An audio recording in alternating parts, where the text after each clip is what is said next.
Eu encontrei essa declaração numa reportagem recente, feita pela revista Veja, sobre o assunto da vida após a morte. Todas as religiões, sem exceção, enxergam na morte o início de outro tipo de existência, que começaria pela sobrevivência de uma parte da essência humana. Chame-se a ela alma, espírito ou qualquer outro nome. A crença na vida após a morte é universal. O fato é que, embora a grande maioria das religiões acredite na vida após a morte, não é verdade que todas as religiões acreditem nela. E com certeza, mais do que analisar qualquer religião em especial, seria muito importante que a gente analisasse o que a Bíblia tem a dizer sobre o assunto da vida após a morte. Afinal, o mesmo Deus que criou o homem também escreveu a Bíblia para servir de manual do proprietário. Por isso, com certeza, a resposta está na Bíblia. Vamos começar estudando a maneira como o homem foi criado por Deus. Em Gênesis 2:7 está escrito: "E formou o Senhor Deus o homem do pó da terra, e soprou em suas narinas o fôlego de vida, e o homem passou a ser alma vivente." Você prestou bastante atenção? A primeira coisa que a Bíblia revela é que Deus formou o homem do pó da terra. E Deus sabia que alguém poderia dizer: "Que bobagem isso aí, dizer que o homem foi feito do pó da terra."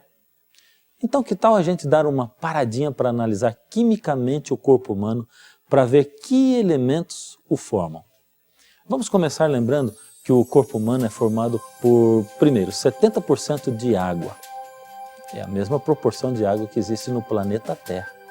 E dos 30% que sobram, 65% de oxigênio, 18% de carbono, 10% de hidrogênio, 3% de nitrogênio, 2% de cálcio, 0,35% de potássio, 0,25% de enxofre, 0,15% de sódio, 0,05% de magnésio, 0,004% de ferro.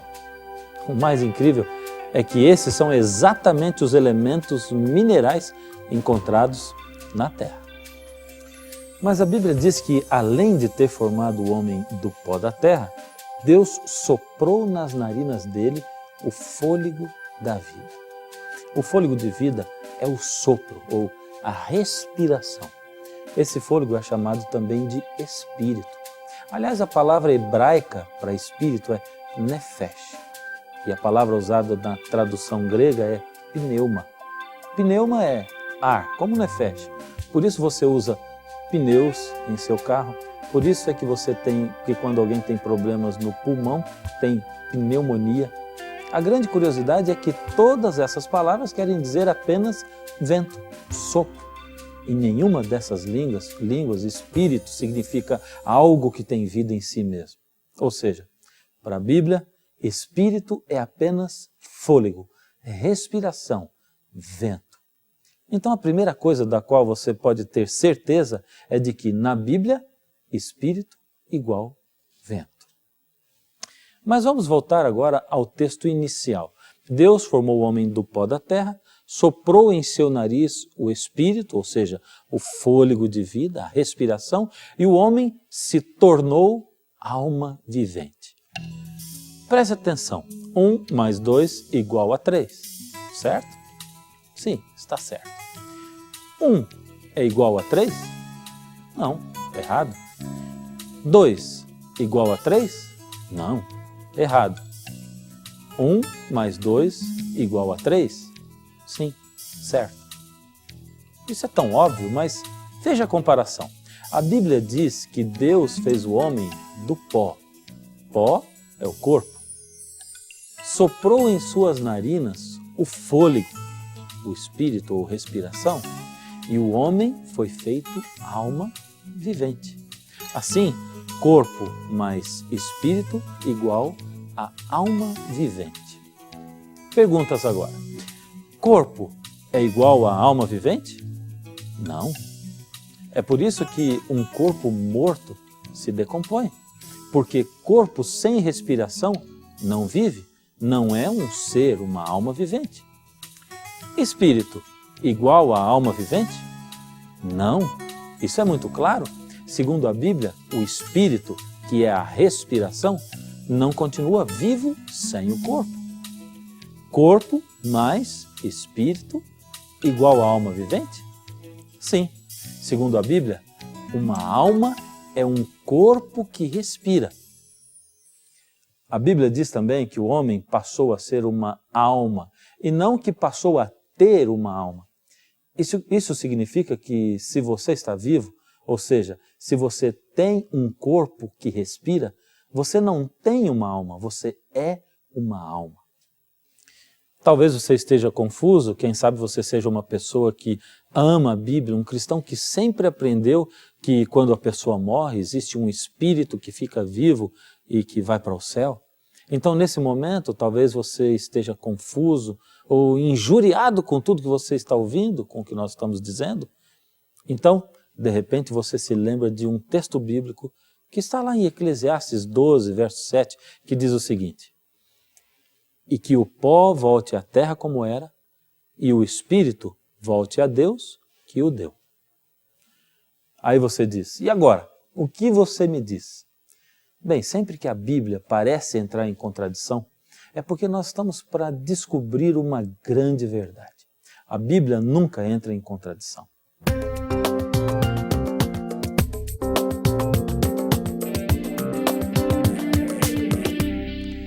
Só que para estudar a Bíblia nós temos que levar em consideração alguns princípios que são muito importantes. Primeiro, o contexto da Bíblia toda.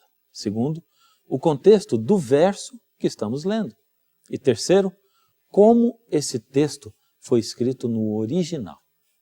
Para facilitar a compreensão, eu quero ilustrar hoje. Convidei para estar aqui conosco Ricardo Martins, que é diretor musical do programa Está Escrito. Trabalha aqui nos bastidores, ele toca saxofone.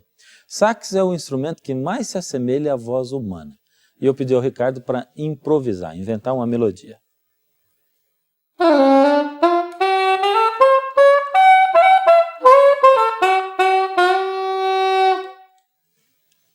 É simples de entender essa comparação. O sax, o instrumento, não é música. O sopro também não é música, mas sax mais sopro igual a música. Ricardo criou a música em sua mente e soprou, o ar passou pelo instrumento e a música que ele criou se tornou uma realidade. Mas vale a pena perguntar, para onde vai a música no instante em que o Ricardo deixa de tocar? Quando o Ricardo, que é o criador da música, deixa de tocar o instrumento, a melodia volta ou permanece na mente dele. Bem, então o que é a morte? Ou seja, o que acontece com o espírito, o sopro, no momento em que a pessoa morre? Quando a pessoa morre, o fôlego de vida, ou seja, o espírito, a respiração, volta para Deus, que é o Criador. É isto que a Bíblia fala em Eclesiastes 12, 7. E o pó volte à terra como era, e o espírito volte a Deus, que o deu.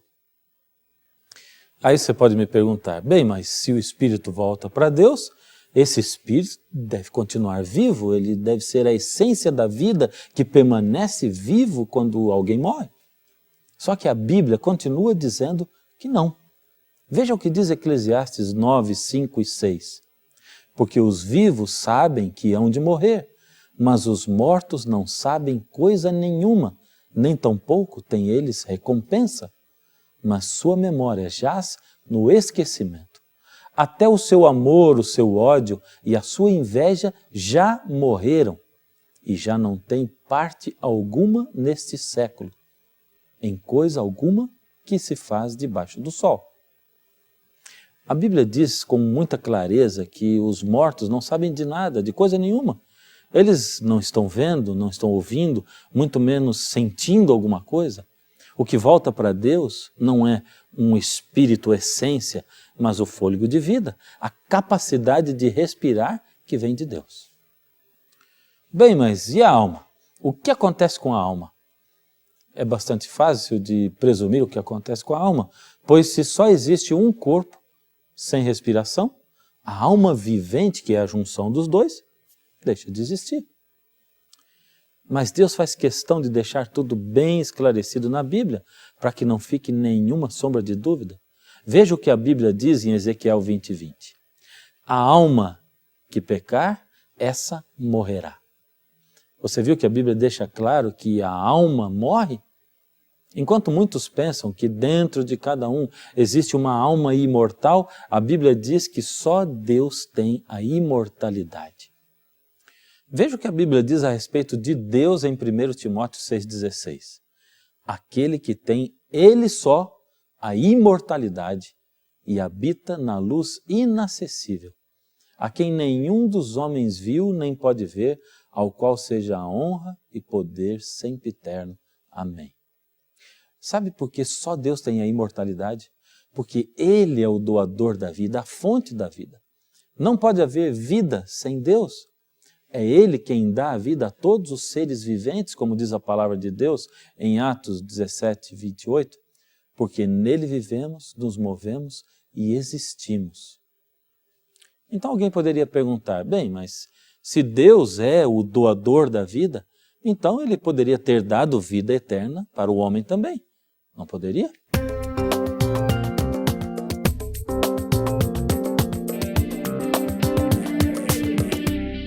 Sim, poderia. E na verdade, Deus deu vida eterna ao homem quando o criou. Deus criou o homem para ser imortal. Mas como Deus é o Deus da liberdade, Ele deixou com que o homem escolhesse entre Deus, a fonte da vida, e Satanás, aquele que se dizia melhor que Deus.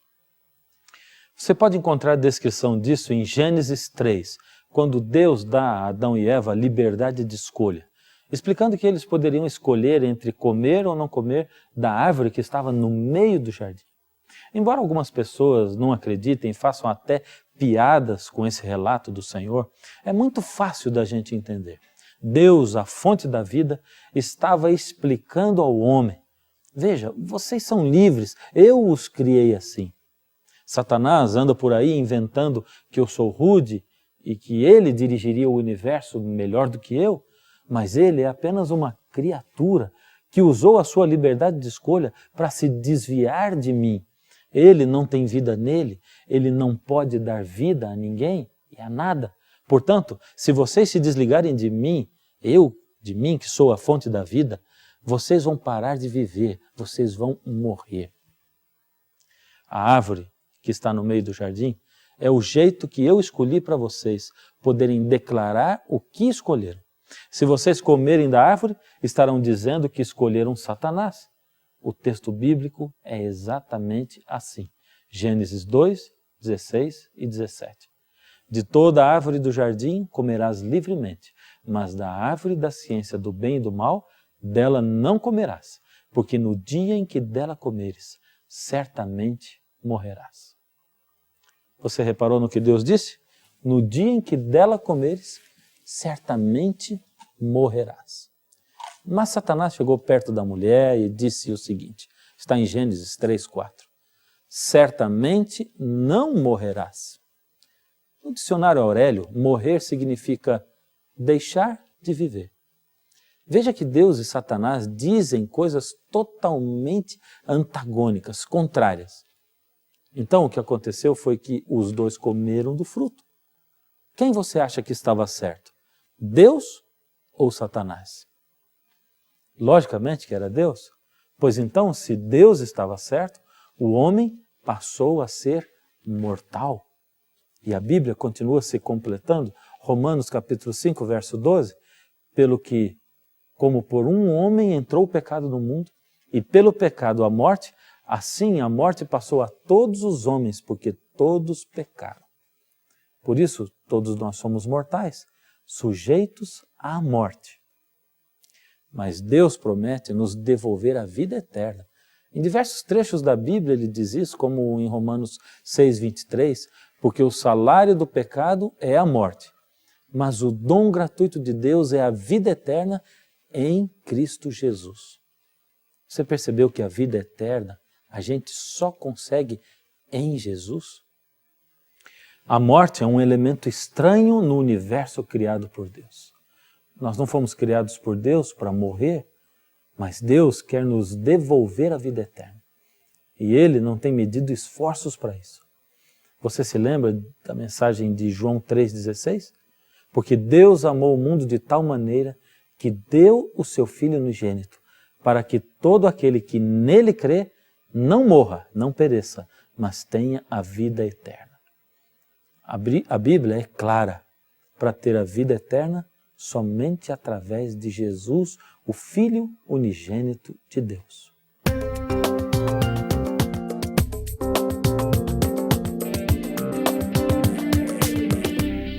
Satanás sabe que só há vida eterna em Cristo. Por isso, ele deseja que você acredite que você é eterno. Na primeira carta de João 5,12 está escrito: quem tem o Filho tem a vida, quem não tem o Filho não tem a vida. Então surge a dúvida: mas se a pessoa morre e fica enterrada, isso é muito sem graça. Então quer dizer que a vida é só isso aqui mesmo? Em primeiro lugar, vamos nos acostumar com o fato de que a Bíblia chama a morte de um sono. Veja o que Paulo diz em 1 Tessalonicenses 4, de 13 em diante.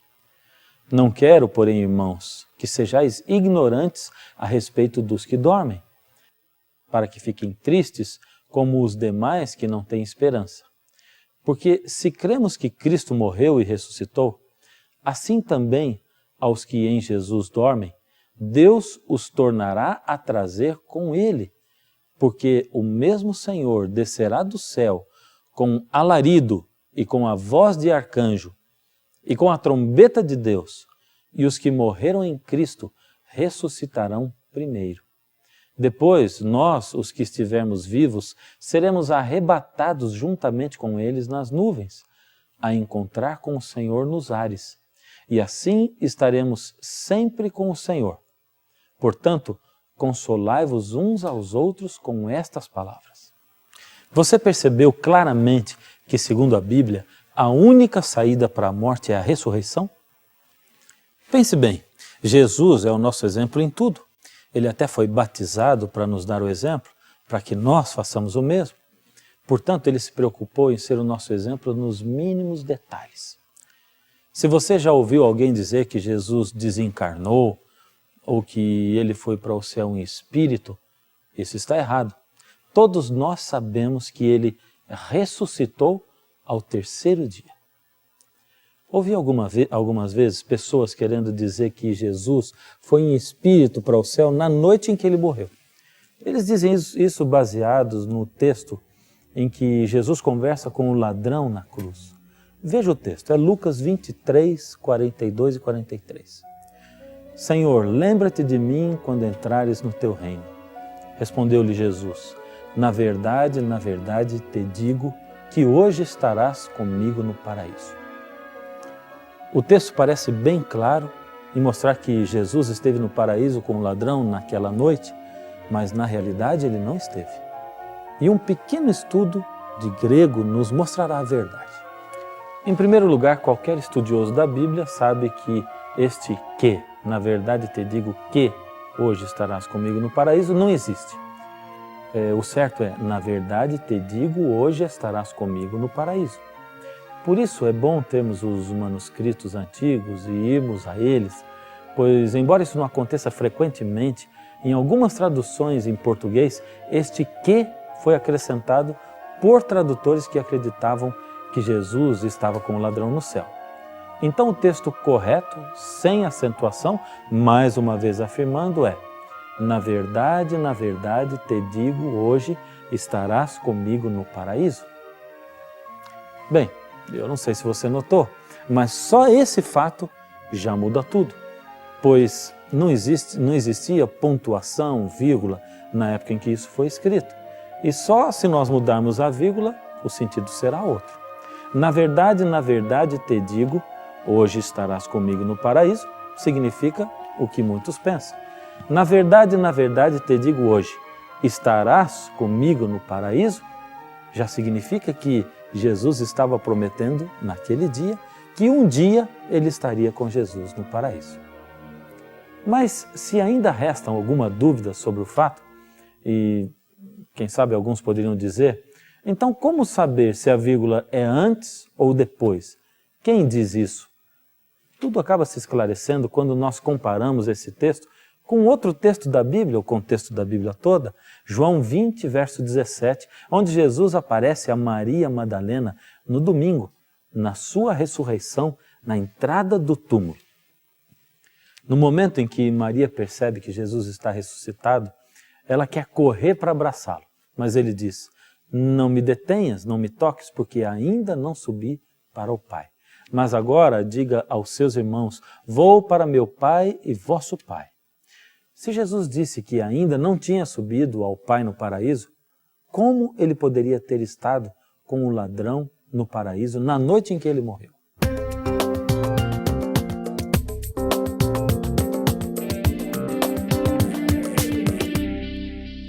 A Bíblia também conta a história de Lázaro, amigo de Jesus, a quem ele ressuscitou. Ao chegar para ressuscitá-lo, Jesus pediu para que tirassem a pedra. Então disseram, está em João 11, 39, Senhor, ele já está morto há 4 dias e cheira mal. Imagine só, morto há 4 dias. E então Jesus o ressuscitou. O interessante é que a Bíblia não menciona nenhuma experiência de além-túmulo que Lázaro tenha contado.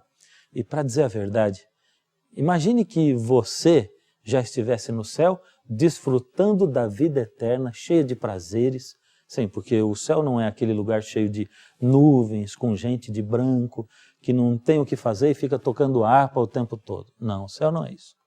O céu é um lugar de prazeres, de felicidade.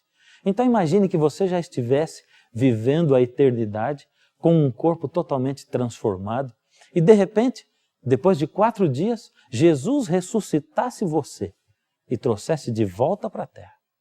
Eu acho que Lázaro ia deixar de ser o melhor amigo de Jesus, pois ele iria dizer o seguinte, ó Senhor, eu estava tão bem e o Senhor foi me trazer de novo para esse lugar horrível novamente?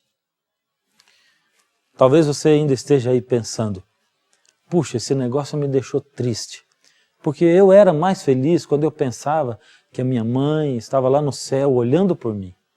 Mas pense bem, se isso fosse assim mesmo, quem não seria feliz no céu seria sua mãe, pois já imaginou como ela não teria nenhum momento de sossego de ficar olhando aqui para baixo e ver os seus parentes, os seus filhos, todos continuando a sofrer aqui na terra enquanto ela está lá no céu? Desse jeito, o céu nunca poderia ser um lugar onde não há mais pranto nem dor, como diz a palavra de Deus. O texto de 1 Tessalonicenses 4,16 disse que Jesus virá no céu, dará sua ordem e os que morreram em Cristo ressuscitarão primeiro. Na vinda de Jesus se cumprirá a promessa de que a morte será destruída, derrotada. Não é maravilhoso saber que um dia poderemos rever os nossos familiares, nossos amigos que dormem o sono profundo e sem sonhos da morte? Se você sente a falta de alguém que morreu, saiba que naquele dia você vai poder novamente abraçar os seus queridos. Mas tenha certeza de uma coisa, vida eterna só em Jesus. Apegue-se a Jesus. Tome tempo para conhecê-lo melhor através da sua palavra, estudando-a. Entregue-se a Ele dizendo, Senhor, sempre pensei diferente, mas se esta é mesmo a sua verdade, dá-me fé para viver segundo a verdade.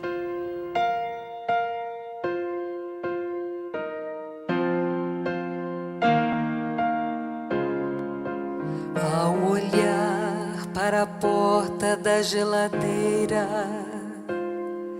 lágrimas vêm aos olhos dos pais, porque preso com imãs de estrelas está o desenho do filhinho que acabaram de perder. Entre rabiscos comuns da idade, era possível decifrar: papai Papai e mamãe desenhados de mãos dadas, e Jesus ao filhinho carregar. Que saudade das mãozinhas que desenharam tal lembrança.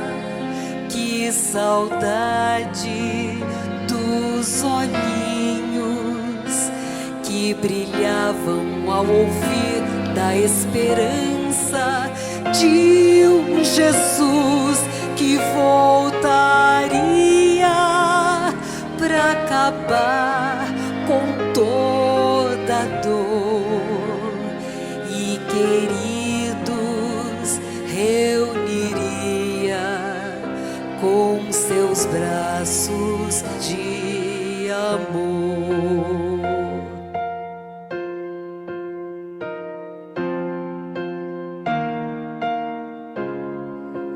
Ao olhar para a porta da geladeira, o sentimento foi mudando. A esperança dos pais crescia à medida que o desenho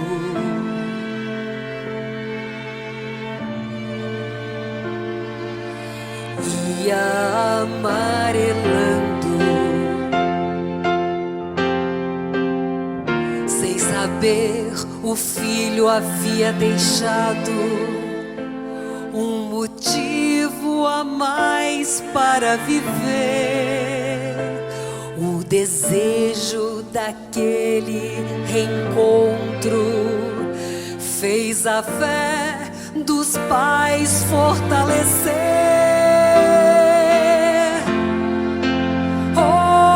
Obrigado pelas mãozinhas que desenharam tal lembrança.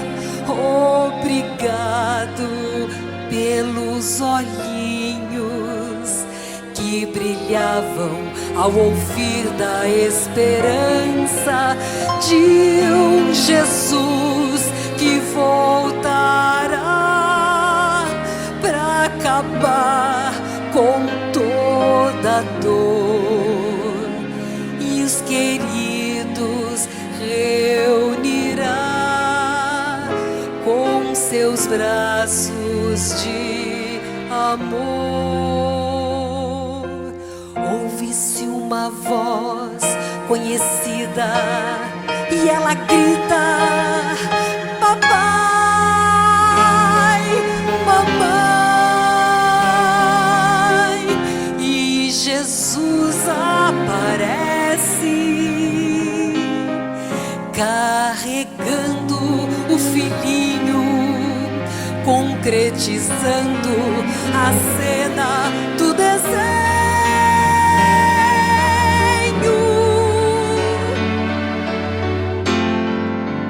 Que alegria rever as mãozinhas que desenharam tal lembrança.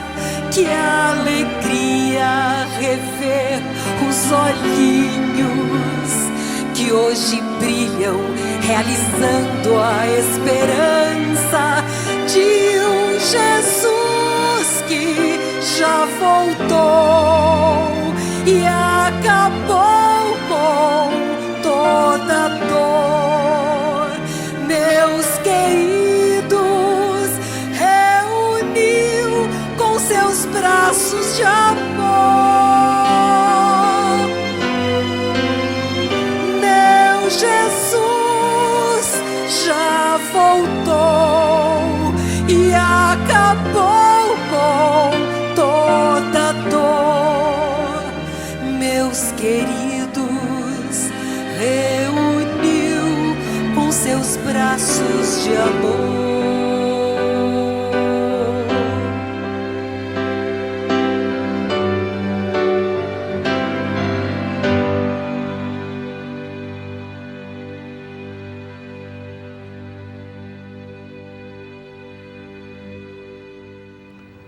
Você já está cansado de chorar por alguém que já morreu? Desesperado de saudade, já pensou em procurar alguém que o ajude a falar com o espírito do morto? A Bíblia, a palavra de Deus, diz que Deus enxugará dos seus olhos todas as lágrimas. Da mesma maneira como Jesus ressuscitou, Ele deseja ressuscitar os seus queridos também. Mas para isso, você tem que se entregar a Ele. Coloque a sua vida nas mãos do Senhor. Eu quero orar com você. Deus amado, que o Senhor possa enxugar dos nossos olhos as lágrimas. Que o Senhor possa olhar para o seu filhinho, sua filhinha que está aí, Senhor, nesse momento, cheio de dúvidas na sua mente. Que o Senhor possa dar a eles fé, que o Senhor possa dar a eles coragem, para que, encontrando a verdade, possam abraçá-la para se sentirem livres, com a liberdade que o Senhor somente pode nos dar. Permanece conosco, Senhor. Ajuda-nos a crescermos pelo estudo da Sua Palavra e a reencontrarmos os nossos queridos naquele dia, em nome de Jesus. Amém.